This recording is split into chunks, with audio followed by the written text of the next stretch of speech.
and welcome to the SheClicks webinar about minimalist photography. I'm Angela Nicholson and I'm the founder of SheClicks. Now, before we get started, we have a word from our sponsor. This SheClicks webinar is sponsored by Olympus, empowering consumers and professionals alike with innovative digital cameras, lenses, audio recorders, and binoculars. Olympus's precision optics and groundbreaking technology open up new possibilities for capturing life's most precious moments. So thank you very much to Olympus. So today's webinar is presented by Judy Hancock, Holland, who is an award-winning Canadian photographer, photographic artist, and long-term educator. Judy is presenting her third webinar today, and it's lovely that she's here to talk about something that she feels so passionate about. So Judy, hello, it's lovely to see you. Hello, Angela. I'm delighted to be here. I believe that minimalism can be a really powerful approach, not just in photography, but in other genres of art and life in general. Tonight, I'm going to share a lot of examples from my own work, and I'm going to talk about how you might get started in exploring a minimalist approach. I hope you're going to find it both informative and also maybe inspiring, get you out there and try something different. Even if minimalism turns out not to really be something that you love, I believe that experimenting with minimalism will help you to become a better photographer in whatever genre you're in, because it will improve how you see. And anything that improves how we see is going to improve our photography, of course. So let's start off by talking about what is minimalism. What do I mean by that term even? Wikipedia defines the term minimalist as referring to anything that is spare or stripped to its essentials. And as a in the visual arts, this genre appeared in the 1960s. In minimalist photography, our goal is to capture the essence or the soul of our subject. It means that we strip away absolutely everything in the frame that doesn't contribute to communicating that essence. And the subject might not even be an object or a scene. It might be a feeling. So in this image, which I call West Coast Blues, the feeling of peace and calm is really the subject rather than any concrete thing. I was a poet before I was a photographer, and to me, poetry and photography are somewhat similar. I find that often the most powerful expressions in poetry are found in the fewest words. So I'm a fan of haiku and that sort of poetry. And minimalism is similarly powerful in photography. It could almost be thought of as visual poetry. You may have heard of Marie Kondo and her approach to decluttering a home. Marie says, if something in your home doesn't spark joy or serve a purpose, you get rid of it. And that's always a good idea when composing a frame in photography, in any kind of photography. But in minimalism, we carry this to an extreme. And sometimes we break some rules to do that. So for example, in this image, I've broken a rule, a general guideline in photography that says that you shouldn't have disembodied body parts coming out of nowhere.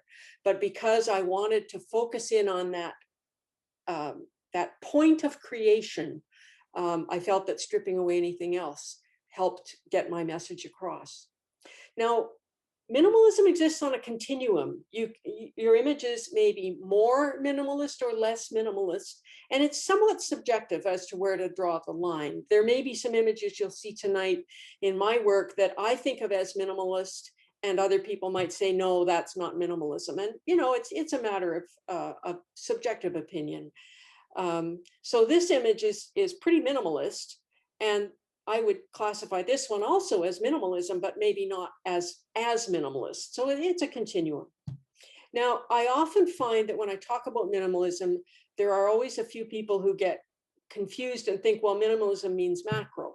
And so I want to address that point. Minimalism is not the same thing as macro, and macro isn't always minimalist either. So in this photograph of a ruler, I took this with my Olympus 25mm lens, which is a 50mm full frame equivalent. So your normal, what used to be considered in the days of film, your normal lens. And this was as close as I could get. So this image shows you the sensor filled as close as I can get. So that's not macro, and I wouldn't call it minimalist either. If you're shooting with a full frame camera, your sensor is 35 by 24 millimeters. And so on this ruler, if you had a macro lens on your full frame camera, you would be able to shoot that portion within the red square And that would be a macro shot. It would be one-to-one reproduction of your subject on your sensor. The Olympus sensors are smaller. And so when I shoot macro with my macro lens and get as close as possible, this is the area that I can fill my sensor with. And that's one of the advantages for me of my Olympus kit is I can get closer in with the same lens. It's a little bit more complicated than that, but that gives you the idea.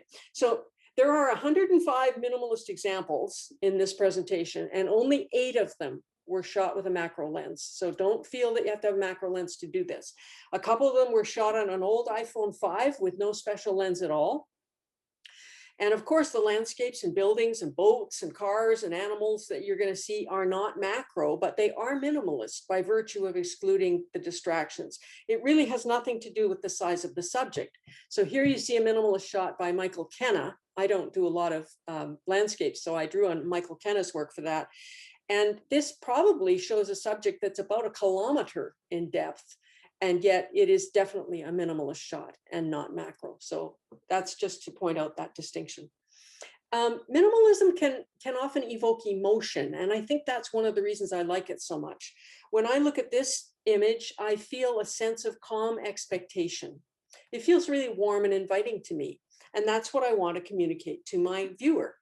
Now, we can't control how our viewer is going to respond to our image because they bring their own experience to the viewing of our picture. If my viewer had a traumatic experience in a coffee shop with orange walls like this, they're going to have a very different response to the image than what I intend. And that's true in any type of photography, but it's always up to us as photographers to communicate as clearly as we possibly can. So why do minimalism? Well, today's world is an incredibly busy, bustling, overstimulating place, maybe a little less so during the pandemic, but certainly we have a lot of stimulation in our world. And we suffer from sensual overload and particularly visual overload.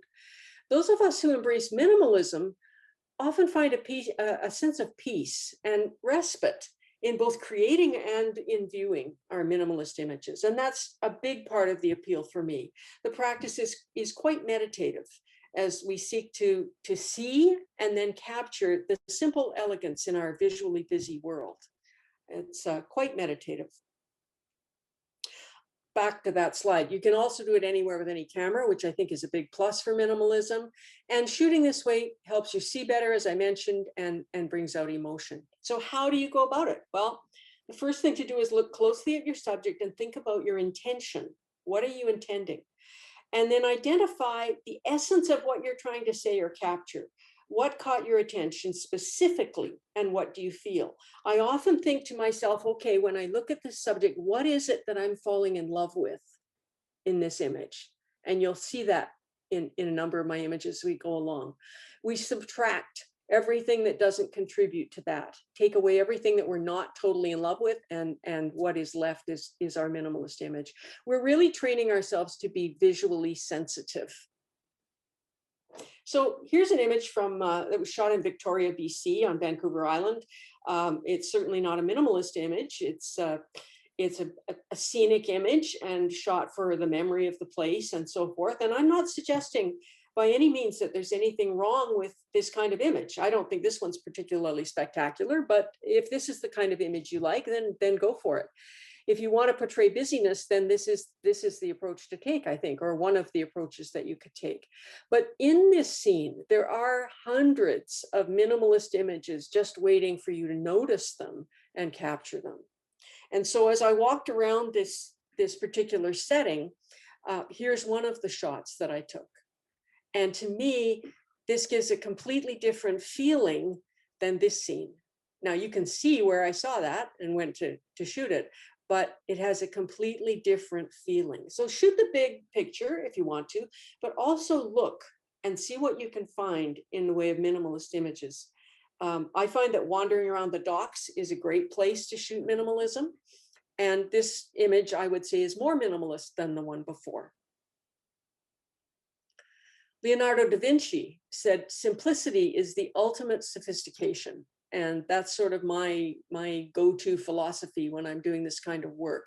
And we can see this not only in the visual arts, but in fashion and home decor, for example. If you pick up a home decor magazine, 90% of the time, you're not seeing a visually cluttered home interior. You're seeing something that is quite minimalist. So that has appeal, not just in visual arts, but in other fields as well. Now, negative space can be a very effective tool in minimalism to add to the emotional impact. And I think you'll find in a lot of minimalist images, the artist has used negative space. So when I look at this, I feel really peaceful, maybe a tinge of loneliness, but it's a peaceful scene for me. Now, if I had not used the negative space, if I shot it this way, you can see that it feels very different without that negative space. It's not as balanced, and it doesn't have the expansive feeling of peace that the other one has. This was a shot that I took at Fisherman's Wharf, that scene that I showed you a minute ago. And this shot is way too cluttered to be considered minimalist or even a good photograph. Unfortunately, there was a body of water between where I was standing and this subject, so I couldn't get closer. So I pulled out my longest lens I had and worked with this. But what I really wanted and what I ended up with was this shot. This is minimalist. This says summer to me. It makes me think of my summers in my teens at the lake, and I can feel that hot sun on the denim. I can feel the hot sun on the feet, and the relative coolness of the rest of the room. Composition becomes especially important in minimalism. You want a visual balance between the different parts of the frame. And here, the larger space on the left balances the color and the light and the center of interest in her legs, which have visual weight as well. And then the doorway frames the subject. So do be very aware of composition when you're doing minimalism. I'm going to show you a really awful picture. Often we can't control the clutter when we're shooting.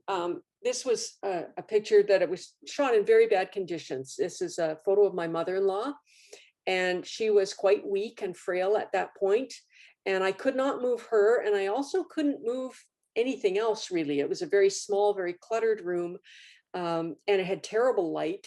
There was a single bare light bulb, and that's all I had to work with.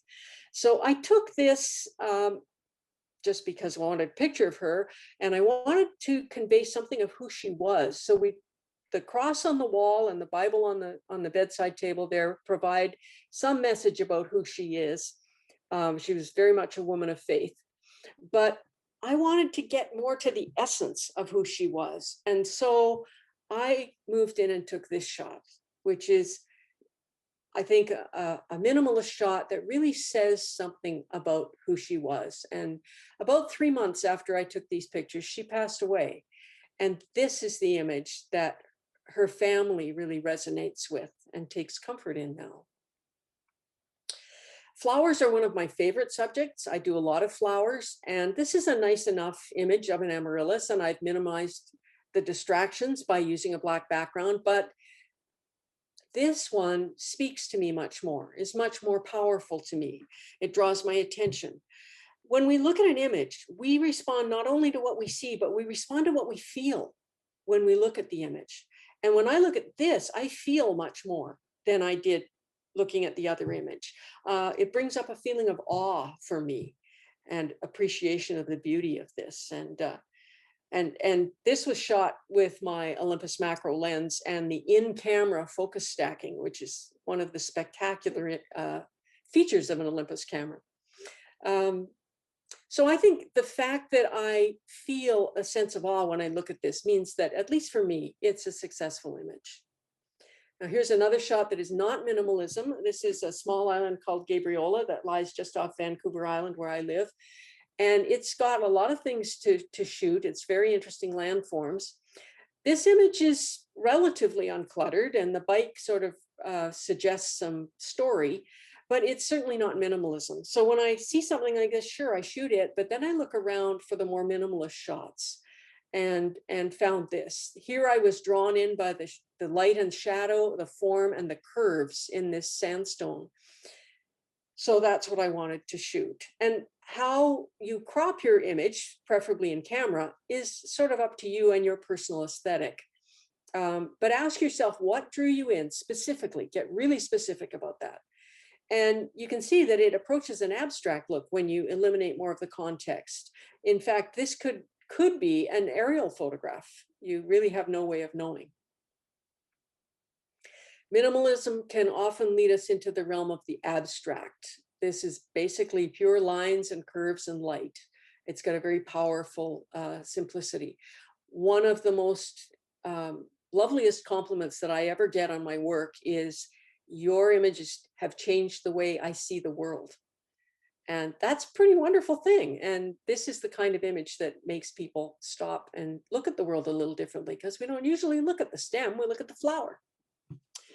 One of the places that I really like to shoot is ballroom dance competitions. I can't dance a step myself, and I have tremendous admiration for people who have the grace and the skill to do ballroom dancing. But they're really tough places to shoot. You've got a lot of people on the floor, you've got a lot of people in the background, you've got motion, you've got variable lighting happening. And so my approach is to, rather than shoot these sorts of shots, is to go more to a minimalist approach. So this is getting a little closer because there are fewer distractions. But what I like to do when I'm shooting ballroom dance is more of this. By using more of a minimalist approach, here I've captured the motion and the passion and more of the spirit of the dance, I think. So in this case, at least in my opinion, less really is more. And one of the advantages of shooting this way is I don't need a model release for this, because this person isn't going to be recognized. Ansel Adams once said, a great photograph is one that fully expresses what one feels in the deepest sense about what is being photographed. And again, here I find that minimalism helps me capture the feeling I had in the moment that I took the image. So here we've got this graceful flow of the feminine and then the upright darkness of the masculine in contrast. This one I call demure because it just feels that way to me. Here we have more of the passion and the movement of the dance. Here we have a similar shot with a different activity. You can do this with many different kinds of activities. Narrow it down to what is the essence of what's going on and the essence of what you want to focus on. Another place I like to shoot is car shows and car museums. I had an older brother who was a car nut, and I think it wore off on me. They can be really hard to shoot in because of, again, all the distracting elements. There's other people, other cars, there's signs if you're in a museum. And so I look for the minimalist image. I really love old Duesenbergs. I think they're fabulous old cars. But that one didn't capture the feeling. This one got more of the essence of the Duesenberg for me.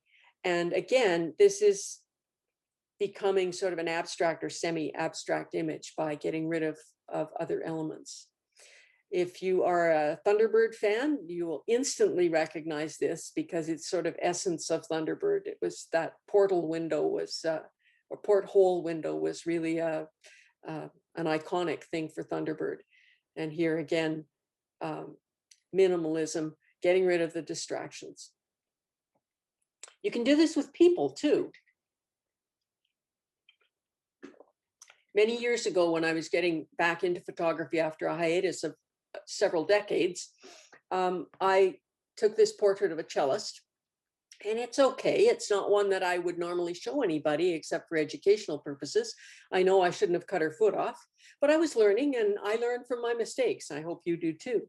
But a few years later, I had the chance to work with this same cellist again.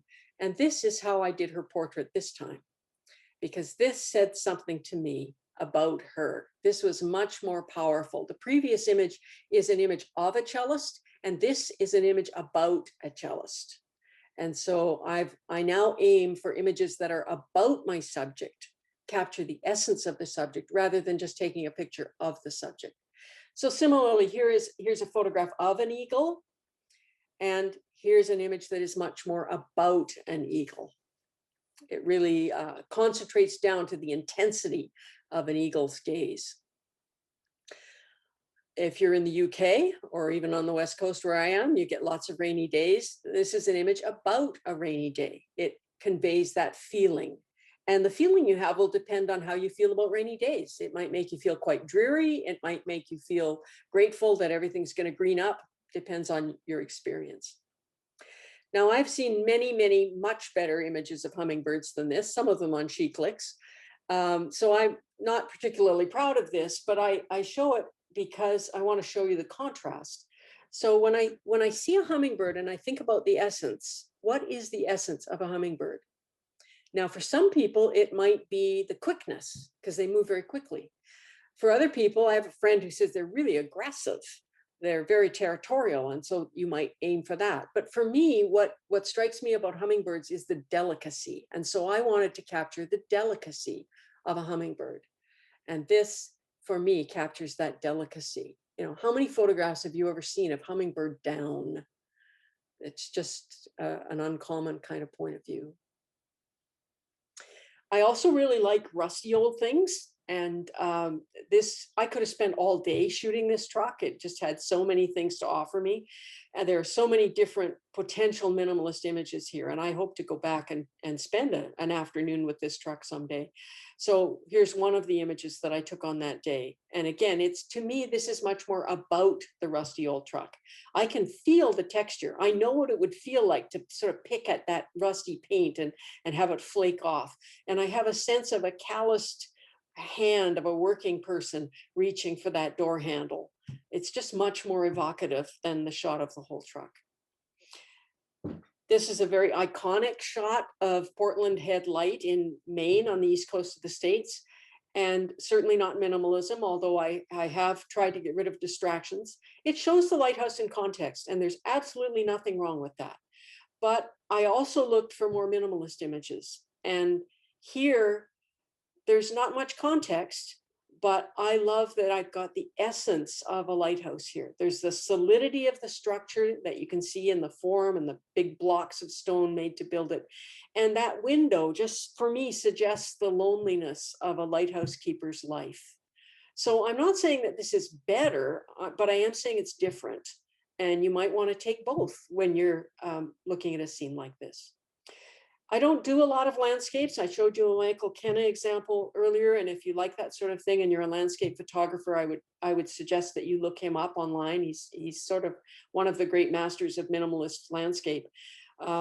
This is one of mine. As I say, I don't do many. So look around for the minimalist opportunities. There are more minimalist images that I could have taken here by getting closer too, but it's fairly minimalist. It's a relatively uncluttered image of a bridge, and I wanted to remember this bridge because it was quite a scary bridge to drive across. But for a more minimalist shot, I wanted this. This is more about the same bridge. I always say that we should shoot what we love.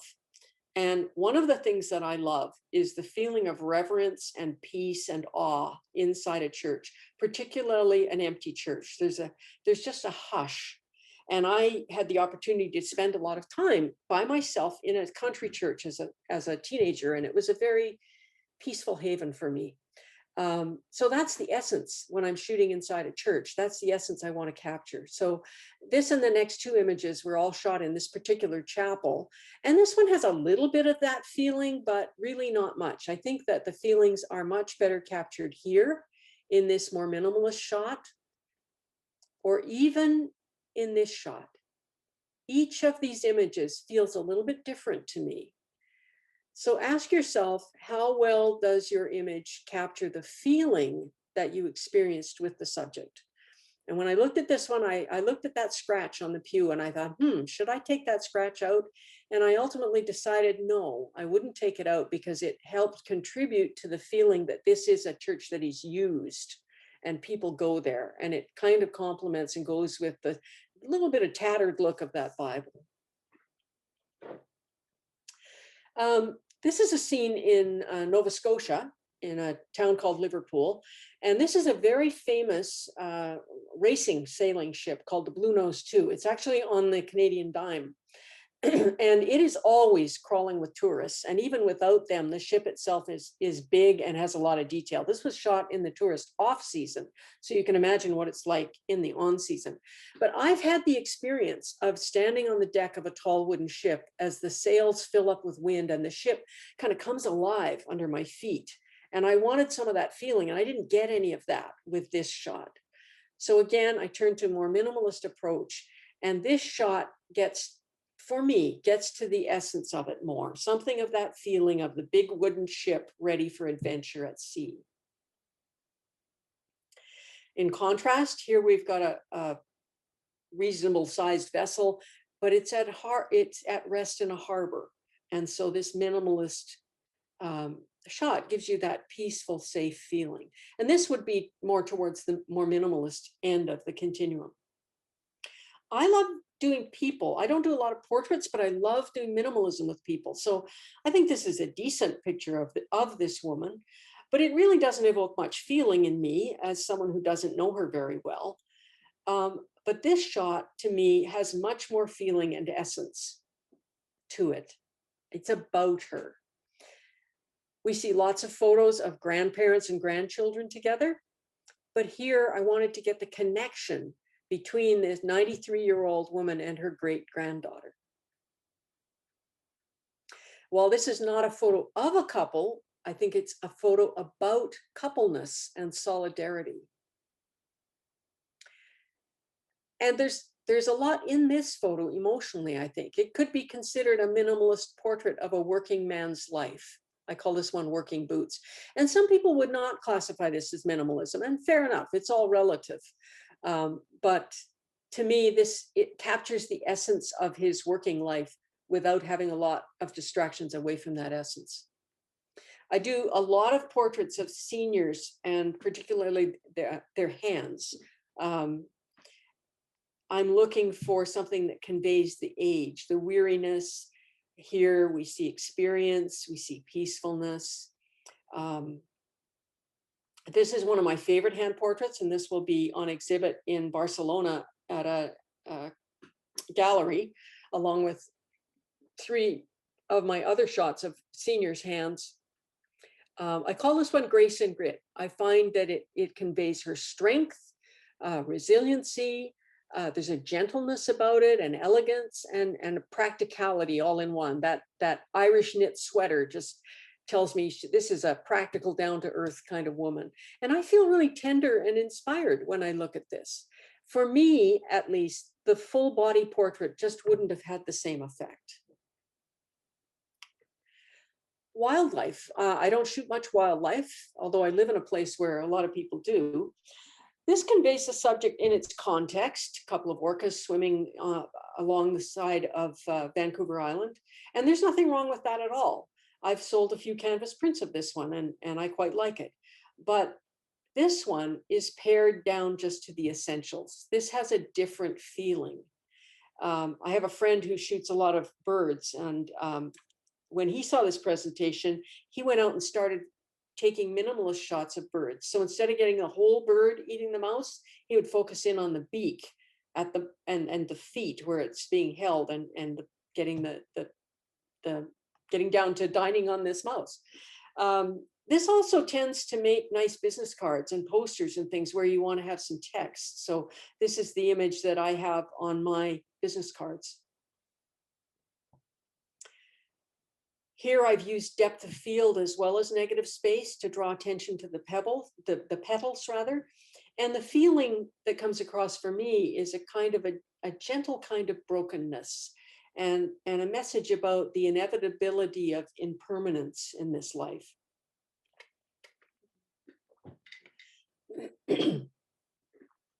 I call this one Some Stay, Some Go. And for me, it was a contrast between the solidity of the rocks that stay in one place and the movement of the fishing boat going out on into the world. And it's very foggy that day.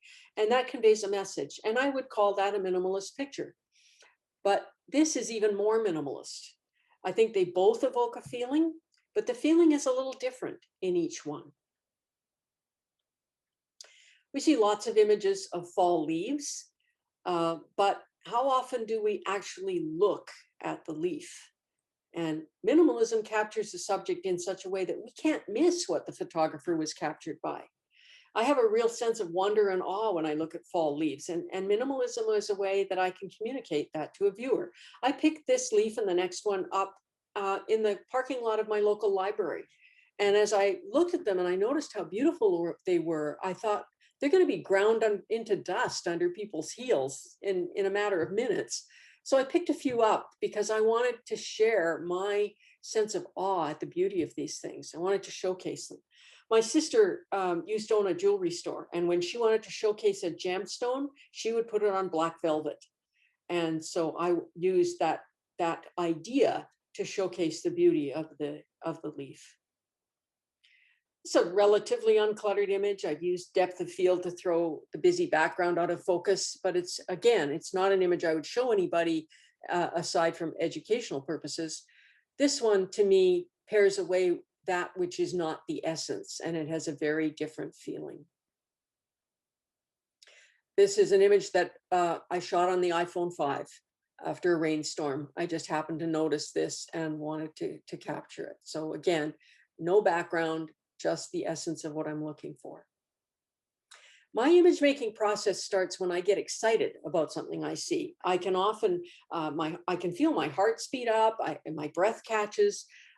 This was brought to my attention when I was on a Skype call with my sister one day, and she held up this blossom to show me, and I just gasped when I saw it. I said, I need to shoot that, because I immediately was drawn to the texture and the form. So I wanted the viewer to see what I saw and feel what I felt. So again, here, there's no question what I want you to notice. You're going to notice the light and the shadow and the textures and the shape, because there's nothing else there to take your attention away from that. Sometimes the simplest images have the most grace. And I find when I have images like this in my home, they provide a refuge from the busy world, a place for my eye to rest and my spirit to calm. Helps me become more grounded, come out of the busyness of my head. I can also use minimalism to draw your attention to things that you may have seen many, many, many times and never really notice. The stem of a tulip, or the curves of calla lily leaves. I can shoot an agave plant in the desert and it's a pretty ho-hum picture, or I can use minimalism and get a much more dramatic shot that really makes you look.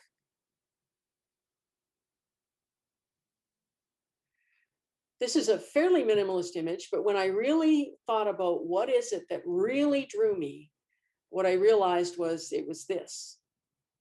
So one of the ways that you can learn to do minimalism more is to go back to your old photographs, go to your archives, look through them, and find the minimalist images that are in your images, and do some severe cropping just to practice seeing that way. I'm not suggesting that you just crop your photos to make your final image, because you're going to throw away a lot of pixels that way.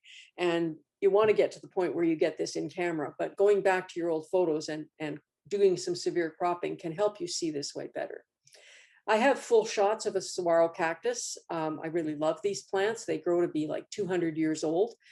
But I also took this one, and this is not a macro shot. It was not shot with a macro lens.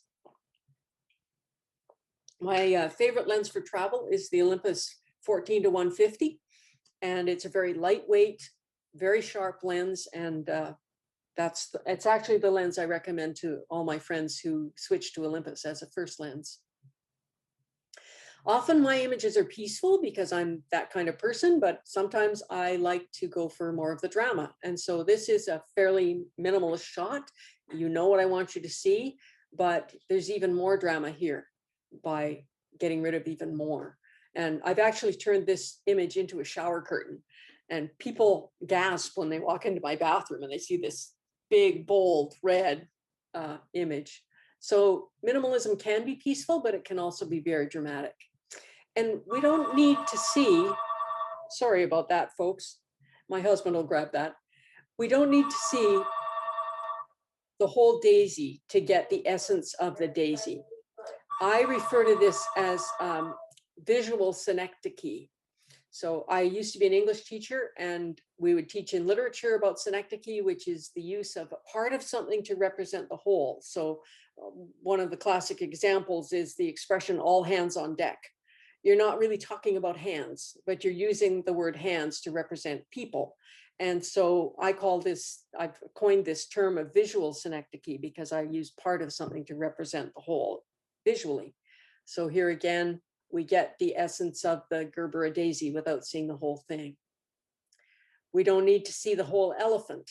There's emotion here. I can't have this image on my wall because it's too sad for me.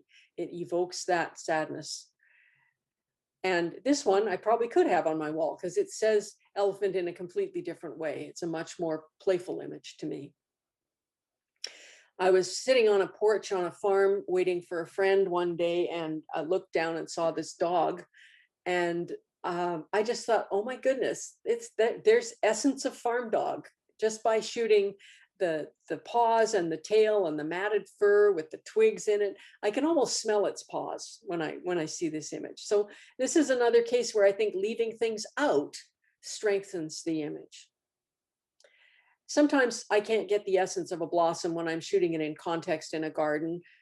So I will often bring flowers indoors to isolate the essence without distractions. Vintage cameras can be really fun to shoot. This is the original Olympus Om1, which I really coveted back in the 70s. I was a poor struggling student and couldn't afford one, but it was the first really small professional camera to come out back in the 70s.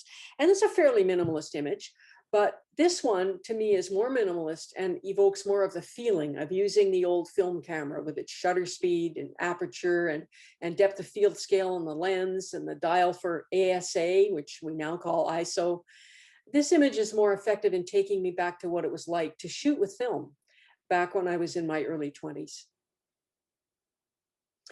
A landscape here that's fairly minimalist. This was shot at White Sands National Monument in New Mexico in the States. Make sure when you're doing travel photography to include a few minimalist shots along with your wider shots. So here I included the plant to provide some scale, and here I left the plant out. And this could be any size because there is no sense of scale. My favorite building in the world is this very famous church at Rancho de Taos, New Mexico. It was photographed by Ansel Adams, and it was painted by Georgia O'Keeffe. It's a very iconic building, and I just love it. I think this is a good image, but there's still a lot to look at. It took me about 2 hours to get this shot. I knew exactly what I wanted, but the pigeons weren't taking directions well at all.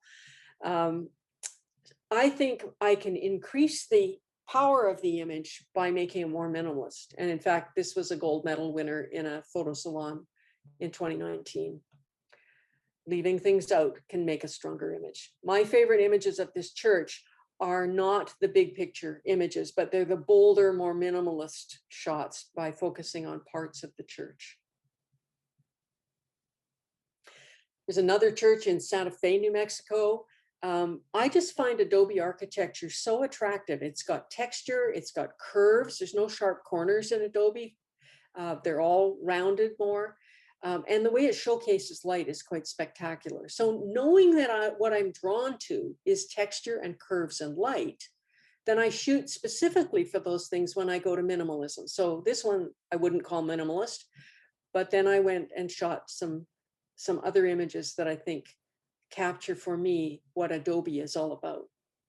So this is a pretty minimalist image. I like it. It's quite balanced, but I found 2 other minimalist images within this image.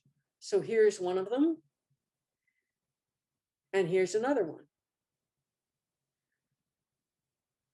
This kind of travel photography doesn't get the full scene, but I love how it captures something of the soul of the place. And of course, you don't need to travel to practice this. You can do it anywhere. Ask yourself what the essence of your hometown or your part of the country is, and go out and shoot that essence. I try to do the same thing with flowers, and I love calla lilies. I'm a bit of a calla lily freak, and I shoot them a lot. They're graceful forms and curves just really do it for me. And so I shoot to capture those characteristics. So this is a fairly minimalist image already, but what I realized as I looked at it was what I really fell in love with was this. This is what drew me in. This is what I should have got up close and shot. So this is an example of look at your images and do some severe cropping to see. This is a good example of where minimalism becomes semi-abstract. You don't necessarily know what the subject is. The subject really becomes pure line, form, texture, and light. So again, a pretty minimalist image. I've started really enjoying doing more of this high key work, no distractions. But when I narrow it down to the essence and what drew me in to take that photograph, this is what emerges. This is what I fell in love with, the curves and the form that's brought about by the light and shadow. So you always want to get it right in camera. So shoot the first shot and then keep shooting, keep refining, move around. I will often take a flower and move it slowly around, and I'll go up and down and see what grabs me. I think this is much more powerful. And then you just take away everything that doesn't convey the essence. And sometimes that means getting rid of color, because in these images, color really isn't part of the essence of what I was going for. But in other images, it is. When color is an intrinsic part of the essence of what drew you in, then keep the color. And this is an example, another example of where minimalism becomes semi-abstract. So how do you get started with minimalism? Well, I would suggest you feel your way and have fun with it. Set out with an intention. Maybe you go out with one lens, maybe a 50 millimeter or whatever you have, and just go out with the intention to compose an image that is simple and powerful and that captures the essence. So that means taking a moment to ask yourself, what is it about this subject I'm drawn to specifically, and keep narrowing it down. And you don't have to wait until you have the camera in your hands to do this. They say that it takes 10,000 hours to master a skill. And we can practice all the time when we don't have a camera. We're often told to shoot every day, but I think it's much more important to really look and really see every day. And we can do that anytime. And then when you do shoot, keep practicing and see how you do. So because I know what moves me about calla lilies is their curves and their form. Here I've used light to sculpt the curves and form and eliminated the color to get down to that essence that spoke to me. And what speaks to you might be different than what speaks to me. And that's fine. That's what makes it so beautiful. We can go out with a group of photographers and we can be at the same location with the same subject, and we can come away with different images. So again, I would suggest you go through your archives and just as an exercise, do some extreme cropping.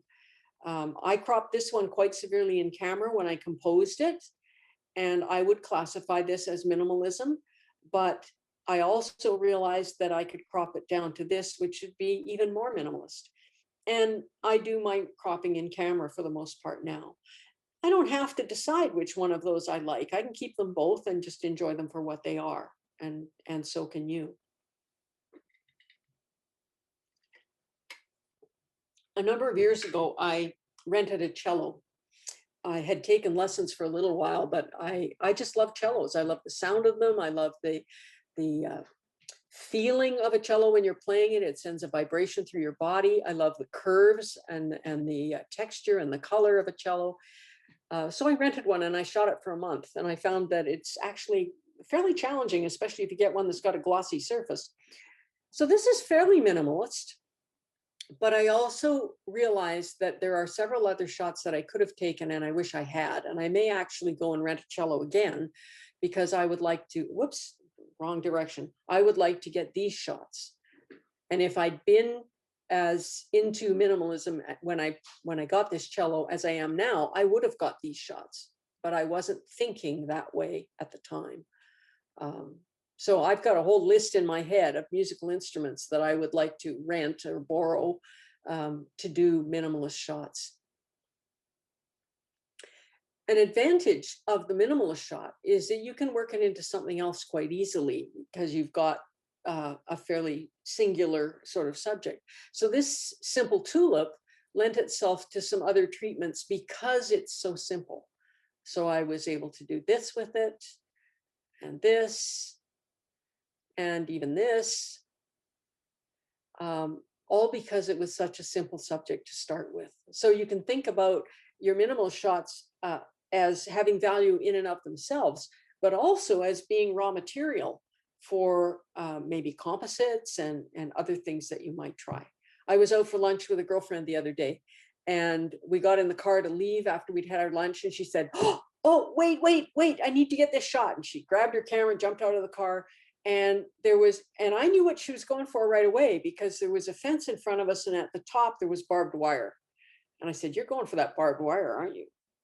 And indeed, that's what she went for. And she was going to use it for a composite. But if you're careful in your composition, it can actually have value as a standalone image too. So keep your eyes open. I mean, we were not on a photo excursion. We were simply having lunch. First time since lockdown, we were able to get out together. But the photographer's eye is always working. Shooting something simple like this enabled me to create a strong image of the amaryllis bud, but it also allowed me to create a composite that makes a great print on canvas or metal.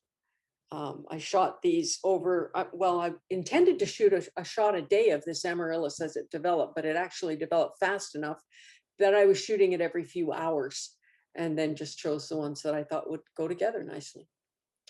I'm going to talk a little bit about gear. I don't want to talk a lot about that, because I really do want to emphasize that you can use any gear, even a phone, to get perfectly acceptable minimalist images. I shoot with the Olympus Om1 Mark II, and folks, I wouldn't trade that camera for any other camera on the market. It's so light, and the image quality is great. It's less expensive than some of the other camera brands out there. I can't say enough about it. It's just so easy to use. And on that camera at the moment, what you're seeing is the 45mm prime, which is equivalent to 90mm full frame. I say that lens is so sharp you can cut yourself on it.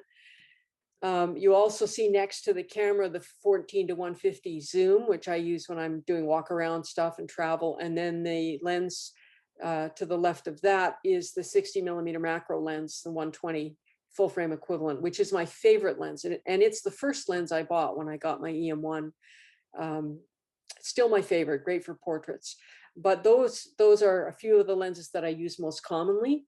And then I've started to use more flash. I use a Yongnuo flash, up to 3 of them off camera, with a Rogue flash bender mounted on it with a diffusion panel, so I can have nice soft light. And I do use window light a lot and natural light, but I wanted to be able to simulate window light. So I sort of set out to learn how to do that. And I'll either use the Rogue flash bender if I'm using a small subject, or I'll use an umbrella for a larger subject. And then I have a plamp there. That weird looking object in the foreground is called a plamp, made by Wemberley. And it's great for clamping one end to the table and gently clamping a flower into the other end. The thing you see with the red ribbon on it is my remote shutter release. And I like to use that to avoid any kind of camera shake. Although of course with a mirrorless camera, you're less at risk of that. And I tie a red ribbon on it because I can never find the thing in my camera bag if I don't. And then I will often use a tri-fold display board made of foam core that you can buy at an office supply shop in white or black. If I'm going to shoot high key, I'll use a white one with the wings folded backwards away from my subject. And if I want a black background, I'll use a black tri-fold and put the wings forward. And I'll often put another piece of black foam core over the top to cut out any extraneous light falling on my background. To the right there, you see a little bit of the white foam core board that I use as a reflector, and I use a reflector clamp on a light stand for that. And I could use black foam core as a flag for low key with a black backdrop. So that's just a very quick look at some of the gear that I use. I do a lot of my shooting just in my makeshift studio in my dining room. So what could you shoot if you were looking at a scene like this? This is a small town just outside of Tucson, Arizona, where I was staying for a month. And look around what you might shoot if you were if you were looking at this scene. Well, because I'm somebody who loves curves, those jump out at me right away. But you can see lots of things here. You can see the roof tiles. You can see the curve of the garden bed there. You can see the texture on that palm tree. And, you know, we're all different. So you probably spotted different things than I did. But my point is, look around and think about, If you were at a wedding, what could you shoot that would be minimalist? If you were at a rodeo, and I can't wait to go to a rodeo once things open up a little more, because I have a bunch of ideas of minimalist shots that I want to take at a rodeo, a county fair, a music festival, a farmer's market. Just think about the events that you might go to where you normally wouldn't think about minimalism, but there are all kinds of minimalist opportunities there. So practice seeing this way in everyday life, and then get your camera out and start with your normal shot, but then keep going and keep subtracting as you go along, and just feel your way with it and have some fun. So when you see this field of wildflowers, go ahead and take that shot, but also shoot this, and then also shoot this. Keep distilling things down. It's not that I'm saying that less is always better, but it is different. And you might find that you like it better, especially if you compose with care to isolate the essence of the subject. I have an older brother who is not into the arts, but he's a sweetheart. And so when I had an exhibit in his town, he came to the exhibit, just to be a good brother. But what I loved was that he ended up coming back with his son later because he was so blown away by what a photograph could be. He was used to snapshots. He was used to the standard kind of pictures that people take, and had never seen this kind of minimalist approach. It had a lot of power for him, enough that he wanted to share it with his son when he came to town. So, give it a try. Not everybody's going to like minimalism, or any other approach for that matter. But if it speaks to you, go for it. You might actually surprise yourself. So I want to leave you with 3 rules of minimalism, and then we'll take some questions. Very important rules for you to memorize and keep in mind. And here they are. Here is what you need to remember. So thank you for being such an attentive audience. You can have a look at my work on my website, and I do have a YouTube channel where I have several tutorials that you might find interesting, and 3 of them now have been done for SheClicks. So SheClicks website is a very rich resource, as is their YouTube channel. So I'm going to stop sharing my screen now, and Angela will have some questions, I'm sure. I do, yes, thank you. That was really good, very inspiring, and lots of people have been saying how inspiring and they found your talk, but also how much they've enjoyed your images. So thank you very much for that. Thank you. And we do have some questions. So initially we start with looking at the dancing feet picture that you had quite some time ago now. What lens and settings did you use for that, please? I was using the Olympus 14-150 lens because that's my most versatile lens. Settings, I couldn't actually tell you. It was probably fairly high ISO because it was indoors and I was not able to use a flash in that circumstance. If I were doing it again, and I hope to, the next time there's a competition, I will go on shutter priority. I normally shoot on aperture priority or manual, but I think for something like that with movement, next time I will go on shutter priority and set my ISO on auto. Okay, thank you for that. A couple of people have noticed that quite a few of your images are shot in black and white or made monochrome. Do you find that more powerful than color? Do you find the color distracting? I think it depends on the subject. Like I showed you the color tulip that was sort of abstract, and for me, you need the color in that one. But it depends on what you're drawn to. Like I have friends who are drawn to color, and so it makes sense for them to shoot that. But I love light and form. And so often the color isn't part of what I'm looking for. So yeah, I shoot both, but probably, I don't know, maybe 60 to 70% black and white. Okay. Another question, somebody has noticed that quite a few of your minimalist images have either a black or a white background, and they've asked how you have achieved that. Are those images that you've shot in the studio? Yes, yes. And the gear slide that I had there showed you how I use that trifold. And they're cheap. You pick them up at office supply stores. Kids use them for science fairs and things like that. Okay, Another kit question. What lighting do you use when you shoot on a black background indoors? Window light usually. I have big windows in my house, and I want the window light when the sun is not shining directly in, so indirect. Sometimes I'll put a piece of parchment paper on the window to diffuse it even more, and then I use the wings of the trifold and put a piece of black foam core above, and I keep some distance because the light will fall off. So I keep distance between my subject and my black foam core. So if I'm shooting a flower, it might be 3 or 4 feet between the flower and the background. And then sometimes I'll use a flash with umbrella set in the same position as the window would be and get very similar results.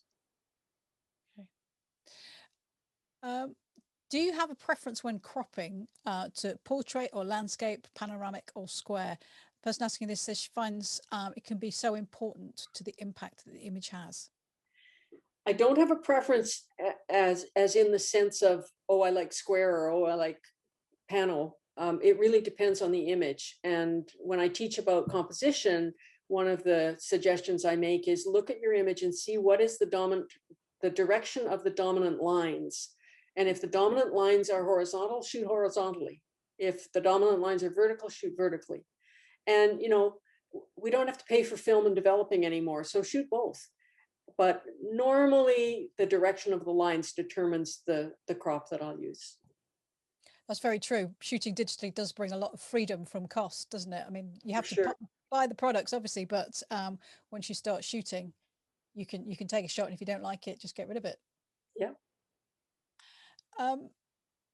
Do you remove distractions in Photoshop? If I have to, I will. Sometimes there's things you can't move, right? But an awful lot of my work is shot in studio. And so then obviously I'm going to remove the distractions as much as I can.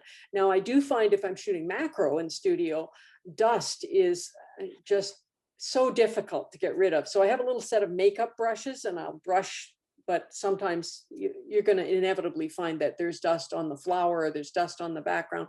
And yeah, you have to do a bit of cleanup that way. Yes, it's got an amazing power of being much more visible in an image, particularly if you're doing macro. The Adobe images with the black sky, someone has asked if they were shot using infrared. No. When Ansel Adams shot his skies, got his really dark skies, he was using a red filter on his lens. And so when I shot those skies, the sky in New Mexico is an incredible cobalt blue. It's very, very dark. And so when I moved to black and white, I used a red filter in post, knowing that would get the dark skies. Okay, thank you. Someone has observed that your pictures all have, or most of them have, white borders. Is that just for the talk, or do you do that normally? That's just for the talk. I never do that normally. How do you get the tulips? You had some tulips where you did several different treatments to them, and then one of them was embossed. How did you get the embossed effect? That was a filter in Photoshop, and I am not a Photoshop expert, so I would probably take as long as you would to find that effect again. But it is under filters in Photoshop, and I mirrored it first, put the composite together, and then went to filters. It's pretty easy, folks. It's nothing fancy. Right, this is more of an observation than a question, but they've said that they thought minimalism was about negative space, so they found your talk very educational. Thank you very much. Yeah, and sometimes it is. I mean, negative space can be an important element of it, but not always. Yeah. Oh, we have a question about your backgrounds again. How do you choose them for your images? Like whether to use black or use white. I guess so. Often I'll use both. Like I have some giant white calla lilies that I love to shoot, and I will shoot those both ways. But I found that my own personal taste is I prefer them with a white background, white flower on a white background shot in a high key technique. But you know, my answer is try both and see what you like. Foam core is cheap. Yes. Um, how do you go about deciding which photos to enter into competitions? Oh, that's a great question. Ah, and I do compete. I think I go mostly by my heart and what really moves me. Like that dove on the side of the church, that does something for me. It feels good.